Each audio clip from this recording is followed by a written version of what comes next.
नहीं चलेगी, नहीं चलेगी, नहीं चलेगी। मोदी की दलाली नहीं चलेगी, नहीं चलेगी, नहीं चलेगी। जिंदाबाद जिंदाबाद महागठबंधन जिंदाबाद जिंदाबाद जिंदाबाद। तेजस्वी जी संघर्ष करो, हम तुम्हारे साथ हैं, राहुल गांधी संघर्ष करो, हम तुम्हारे साथ हैं, दीपांकर जी संघर्ष करो, हम तुम्हारे साथ हैं। इलेक्शन कमीशन चोर है, चोर है, चोर है, नरेंद्र मोदी चोर है, चोर है, चोर है। इलेक्शन कमीशन भाजपा की दलाली बंद करो, बंद करो, बंद करो। ये जो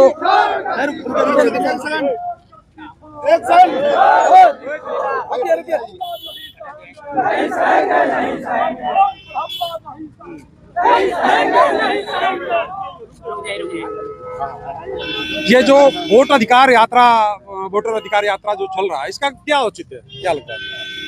आम जन का जो भी वोट जनता का गरीब का कर चुका है उसको और आधार से हटा दिया गया था। उसी के विरोध में हम लोग पद यात्रा निकाले हुए हैं कि वोट इलेक्शन कमीशन उसके जो दलाली कर रहा है दलाली बंद करे।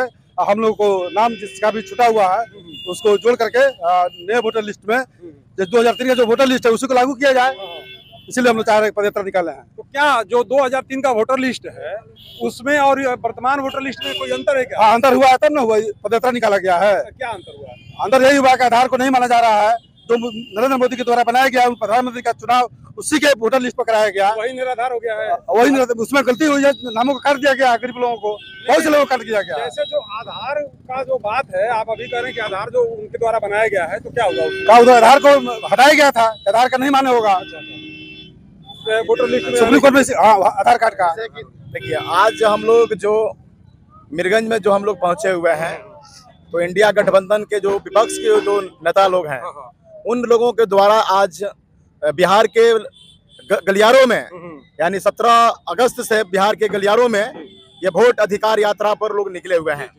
तो उसी का आज हिस्सा है। और आज कांग्रेस के जो विपक्ष का जो नेता है राहुल गांधी जी, राजद का जो विपक्ष के नेता है तेजस्वी यादव जी, और भाकपा माले के जो राष्ट्रीय महासचिव है कामरेड दिवाकर भट्टाचार्य जी, वीआईपी का है मुकेश सहनी जी, आज उन लोगों का हम लोग स्वागत करने के लिए आज मीरगंज में हम लोग पहुंचे हुए हैं।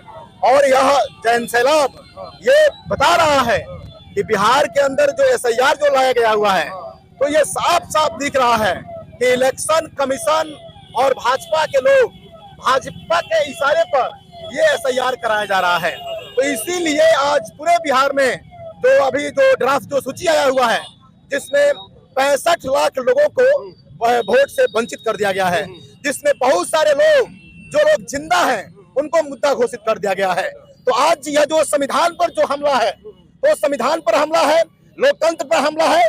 तो आज हम लोग वोट को बचाने के लिए आज हम लोग यहाँ आए हुए हैं मीरगंज में, और जो विपक्ष के नेता लोग हैं जो आज पूरे बिहार को नेतृत्व कर रहे हैं, तो हम लोग इस माध्यम से हम लोग बताना चाहते हैं कि एसआईआर जो लाया गया हुआ है कहीं ना कहीं ये भाजपा का ये खेल है, आरएसएस का खेल है। और इसीलिए पूरे बिहार के लोगों को ये बताया जा रहा है कि आप अपने अधिकार को जानिए, आप अपने अधिकार के लिए सड़क पर आइए, नहीं तो ये सरकार और इलेक्शन कमीशन ये वोट चोरी करने का ये साजिश किया गया है। और इसीलिए आज हम लोग इस विरोध पद यात्रा के लिए हम लोग आज मीरगंज में आए हुए हैं। लोग तो ये कह रहे हैं कि कहीं भी इस तरह का कोई गड़बड़ी नहीं हुआ है, आप लोग लोगों को बलगला रहे हैं। देखिए, लोग कौन? लोग वही होंगे जो भाजपा और आरएसएस के लोग होंगे। आरएसएस का ये इतिहास रहा है कि जब यह हिंदुस्तान गुलाम था और जब इस देश को आजाद करने की जब लड़ाई जब छिड़ा हुआ था, तो ये भाजपा के लोग बताएंगे कि भाजपा के लोग देश को आजाद कराने के लिए ये कितने लोगों का ये लोग कुर्बानी दिए हुए हैं। देश को आजाद कराने के लिए इनका क्या योगदान रहा हुआ है? ये भाजपा के लोगों का 1% भी योगदान नहीं है। ये लोग जाली लोग हैं, और जाली लोग आज बिहार के अंदर चुनाव होने वाला है। मैं पूछना चाहता हूं मोदी साहब से, मैं पूछना चाहता हूं कि आप इसी वोट से 2024 का आप वोट लेते हैं, इन्हीं वोटरों से आप प्रधानमंत्री बन जाते हैं, आपके एमपी लोग बन जाते हैं, और फिर आप कहते हैं अचानक से कि भाई बिहार में तो ये SIR लाया जाएगा। इसमें बहुत सारे लोग अवैध लोग आ गए हैं, बांग्लादेशी लोग आ गए हैं, नेपाल से लोग आ गए हैं। मैं पूछना चाहता हूं कि अभी तक जो 65 लाख लोगों का जो सूची जो तैयार किया गया हुआ है उसमें कितने बांग्लादेशी लोग हैं, कितने नेपाली लोग हैं। तो इसीलिए ये साबित हो रहा है कि कहीं ना कहीं ये SIR लाकर ये भाजपा ये समझ चुकी है कि बिहार में भाजपा और जदयू की सरकार बनने वाली नहीं है। अब बिहार में परिवर्तन होगा, जिसका नेतृत्व बिहार के देख रहे हैं। बिहार का नेतृत्व तेजस्वी यादव, राहुल गांधी, भाकपा माले के राष्ट्रीय महासचिव कॉमरेड दीपांकर जी और वीआईपी के मुकेश सहनी जी आज बिहार के ये लोग आवाज के रूप में आज पूरे बिहार को भ्रमण कर रहे हैं। और बिहार में इंडिया गठबंधन का सरकार बनेगा। और सिर्फ बिहार में सिर्फ इंडिया गठबंधन की बात नहीं है, बिहार में अगर इंडिया गठबंधन अगर आती है तो बिहार में रोजगार भी बचेगा, महंगाई पर लगाम लगेगा, शिक्षा व्यवस्था ठीक होगा, इलाज का व्यवस्था ठीक होगा। इस दिशा में हम लोग आगे बढ़ेंगे। महिलाओं को सुरक्षा का गारंटी होगा और फिर से बिहार में 10 लाख युवाओं को रोजगार दिया जाएगा। हर महिलाओं को माई बहन योजना के तहत हर महिलाओं को 2500 रुपए दिया जाएगा। जो पेंशन जो 400 रुपए मिलता था उसको 1500 रुपए किया जाएगा और हर साल में 200 रुपए बढ़ाया जाएगा और 5 साल का जो कार्यकाल चलेगा पेंशन हो जाएगा 2500 रुपया। इस दिशा में हम लोग बिहार को लेकर आगे बढ़ेंगे और हम लोग पूरे बिहार के लोगों से हम लोग आह्वान कर रहे हैं, हम भूमिहीनों से कह रहे हैं कि भूमिहीन जो भाई लोग हैं, अगर तेजस्वी यादव बिहार के मुख्यमंत्री बनते हैं तो बिहार में तमाम जो भूमिहीन जो लोग हैं उनको 5 डिसमिल जमीन देने का काम किया जाएगा। जिनके पास रहने के लिए घर नहीं है उनको गारंटी किया जाएगा, उनको पक्का का मकान दिया जाएगा। यहाँ युवाओं को जो बड़े पैमाने पर जो युवा पलायन कर रहे हैं इस पलायन पर हम लोग रोक लगाएंगे और बिहार में हम लोग रोजगार का व्यवस्था करेंगे। किसानों का जो सवाल है, गोपालगंज जो जिला है इस जिला में जितना चीनी मिले हैं वो आज चीनी मिल 20 साल के अंदर में नीतीश कुमार चीनी मिल चालू नहीं करवाए। आपके बगल में ही यहाँ कंपनी है, इसको वो चालू नहीं करवा पाए। तो मैं कहना चाहता हूँ बिहार के लोगों से, मैं कहना चाहता हूँ बिहार के न्याय पसंद लोगों से, मैं कहना चाहता हूँ छात्र नौजवानों से कहना चाहता हूँ, व्यवसायियों से कहना चाहता हूँ, किसानों से मैं कहना चाहता हूँ कि आप बिहार में इंडिया गठबंधन के समर्थन में आइए और इंडिया गठबंधन को बिहार के गद्दी पर लाइए। और हम समझते हैं कि बिहार में परिवर्तन होगा और जिसका नेतृत्व इंडिया गठबंधन के लोग कर रहे हैं और इस बार भाजपा और जदयू के लोग सत्ता से बाहर होंगे और इसीलिए यात्रा पर हम लोग निकले हुए हैं। तो आप लोगों ने सुना, यह आम जन का बात है, आम जन की आवाज है और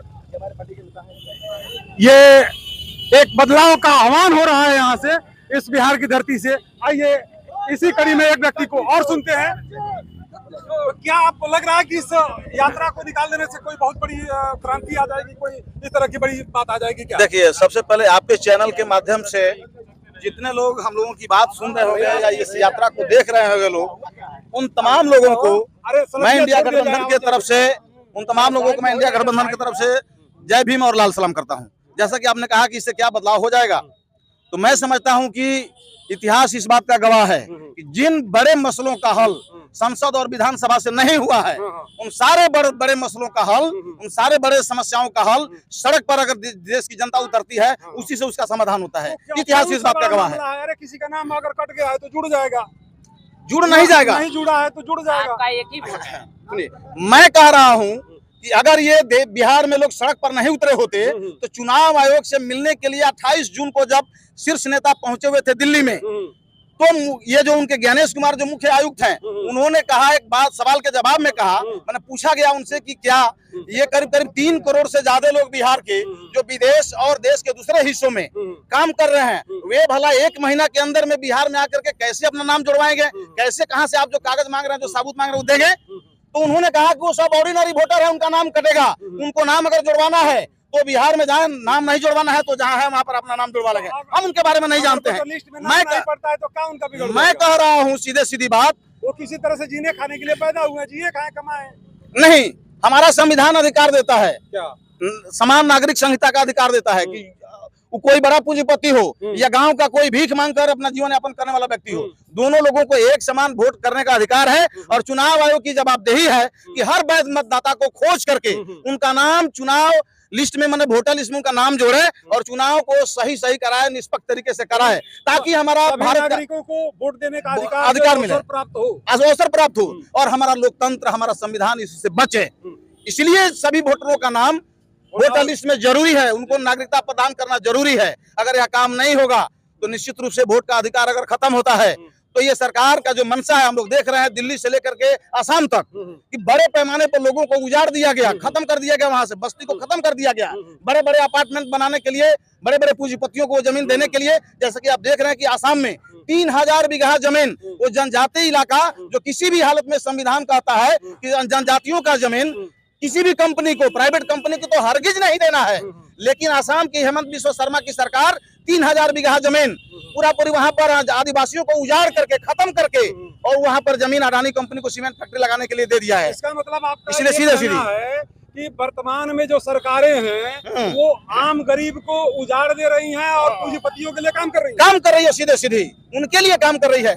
हमने छत्तीसगढ़ में देखा है नक्सलियों के नाम पर जितने लोग वहां पर जो भारत के मूल निवासी हैं, जो हजारों साल से जिनके पूर्वज उस जंगल में रह करके लकड़ी काट करके बेच करके अपना जीवन यापन करते हैं, जीते हैं, उन तमाम आदिवासियों को जो मूल निवासी हैं भारत के, उनको गोलियों से भूना जा रहा है। और इस देश की पुलिस और सेना, ये मोदी की सरकार वहां पर लगा करके अपने ही देश के नागरिकों को हत्या कर रही है, मर रही है। जैसे अंग्रेजी पुलिस भारत की लोगों को, भारत की जनता को गोली चला करके भून रही थी, वो अंग्रेजी पुलिस, अंग्रेजी हुकूमत भारत की जनता को अपना दुश्मन समझ रही थी, उसके खिलाफ जो आंदोलन कर रहे थे, ये ठीक वही समय आ गया है भारत में। भिन्न भिन्न क्षेत्रों में हम लोग देख रहे हैं ये भारत की पुलिस और ये भारत की पुलिस और सरकार अपने देश के नागरिकों को उसी तरह से मौत का नींद सुला रही है, अपने फोर्स के बल पर, अपने दम पर कहेगा कि गलत बात कर रहे हैं आप, अंग्रेजों से तुलना कर रहे हैं। हाँ, ये उससे कम नहीं है। ईस्ट इंडिया कंपनी से आज का अडानी और अंबानी की कंपनी कम नहीं है। अडानी अंबानी की कंपनी के लिए देश की सरकार सब कुछ न्यौछावर करने के लिए तैयार है। इसका गवाह है ट्रंप। बार बार ट्रंप ने जो अडानी कंपनी पर जो मुकदमा किया है, या अडानी कंपनी के मामले में उन्होंने जो कहा है, और मोदी सरकार उनको बार बार बचा रही है, भारत में भी बचा रही है और विदेश में भी उनको बचा रही है। इसलिए ये ईस्ट इंडिया कंपनी से कहीं से भी कम नहीं है ये लोग। तो ये आप लोगों ने देखा, आप देख रहे हैं आवाज बुलंद। इस समय आम आवाम का जो बात है, जो चीजें निकल रही है, ये कतई जो है, ये कतई आम लोगों के लिए ठीक नहीं है अगर ऐसा सत्य है तो।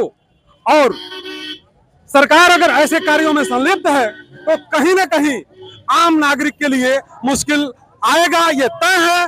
और जो आम नागरिक, आम आवाम जो रोड पे उतरी है अपने अधिकार के लिए, अगर इसी तरह से लोग उतरते रहे, वर्तमान सरकार अगर यदि कोई सुधार नहीं कर पाई तो वर्तमान सरकार के लिए कतई हित में नहीं होगा, यह मुश्किल की घड़ी होगी उसके लिए। नमस्कार, जय हिंद, जय भारत।